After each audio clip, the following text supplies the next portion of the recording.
Ms. Hanabusa. Thank you, Mr. Chair, and thank you both for being here. In reading the panel's report, and I believe Ms. McGrath has mentioned this term about 3 times in listening to her testimony, I'd like an explanation of your concept of legacy systems. Concept of legacy system. And it's throughout the report, as you know. Yeah. And it's justification for the ERPs because we'll replace so many legacy systems. So what are these legacy systems that we're replacing? There are thousands of legacy systems within the Department of Defense that perform numerous functions. They were not designed to be an integrated suite of capabilities. Many times there were local decisions made that enable local capability. And a commander had a need to use continue the example, if the commander had a need to perform a business function, he or she had the ability to procure a solution, an IT solution to help solve a local problem. The enterprise resource planning capabilities are integrated, a off-the-shelf integrated suite of capabilities. So it has financial and logistics and personnel modules within the box, if you will, so that you can take a more integrated, holistic approach to your business environment. Most of the military departments in some way, shape, or form are procuring or pursuing an ERP for their future state business environment. In order to successfully do that, you must also retire and eliminate the legacy environment. And there are many challenges associated with that. One is the change management that we've talked about, taking people off the old and onto the new. Another big factor is the data. How are you going to move the data from the past to the present?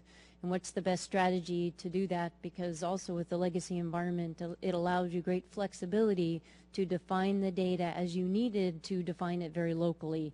It did not take a corporate perspective. And so there's a lot of, I'll say, opportunities in the implementation of the ERPs, but really to successfully implement those, you must also rationalize the legacy IT environment.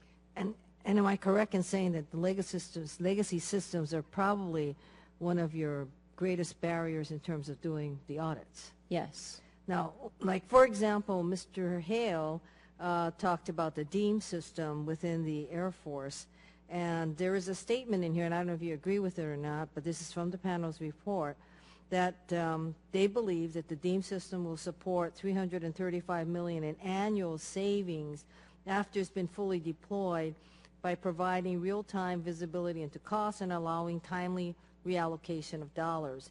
So, and it's like for fiscal year 2017 to fiscal year 2021, they are able to reduce unliquidated obligation and accounts receivable by $1.67 billion. So you can imagine, as we're looking at the cutting, that when we see or when I read something like this, I'm very curious as to, one, whether you agree with these figures, and how would, for example, the Air Force, because you mentioned DEAMS, Mr. Hale, expect to support $335 million in annual savings?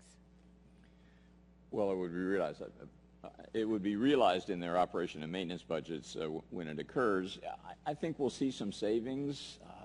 We've got some. The Navy ERP has been around for a while now. I wouldn't say the savings are massive.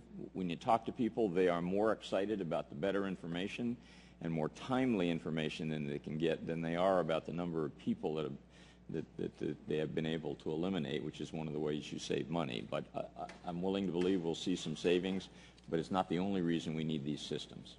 And you know, in looking at the chart that was an appendix to the report, the ERP system is actually identified as a different system in almost each of the divisions. Like Army has the General Fund Enterprise Business System, Air Force has the DEAM system, Navy has a Navy Enterprise Resource Planning System. So I'm just curious, do you believe that in the future we're going to have a problem? We may reduce the legacy to these different ERPs, but then are the ERPs then going to become a problem for us? So if Mr. Hale doesn't mind, Excuse me, the military department is having three, and those are the financials, predominantly the financial systems that you identified. The importance of the department's ability or an enabler for the department to aggregate the information from those ERPs is the utilization of a standard.